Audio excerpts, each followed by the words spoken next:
জুলাইটা তার মৃত্যুদিনও বটে।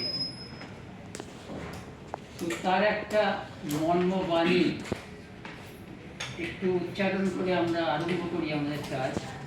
উনি বলেছিলেন, develop your personality so that you may leave your individual mark in whatever sphere you are privileged to serve. আমরা জীবনে যেখানেই থাকি না কেন, যে কাজেই যুক্ত থাকি না কেন, সেখানেই যদি বিশেষ কিছু উল্লেখযোগ্য কাজ আমরা করে যেতে পারি, সেটাই হবে আমাদের ব্যক্তিত্বের উদ্ভাসিত দিক।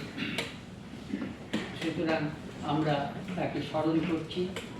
তার উপলক্ষে আমাদের এশিয়াটিক সোসাইটির একটা গ্রন্থ 2004 সালে বেরিয়েছিল এবং এটা লিখেছিলেন তদানীন্তনকালে আমাদের একজন বিশিষ্ট আমাদের সভ্য এবং আমাদের কর্মকর্তা doctor Ashok Kumar Bagchi. Doctor Bidhanchandra Roy a jewel in India, এই বইটা আমাদের এখানেই ছাপা হয়েছে 2004 সালে। এছাড়াও রিপ্রিন্ট 2000, সরি, এটা পাবলিশড ইন জুন 2004, রিপ্রিন্ট না, ও তারপরে আমি পাবলিশ 2004-এ বলছি, ঠিক আছে।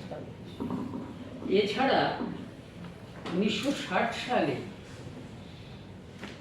উনি আমাদের যেটা হয় কি বলে, আমাদের উদ্বোধন হয় যে দিনগুলো এখানে, তাতে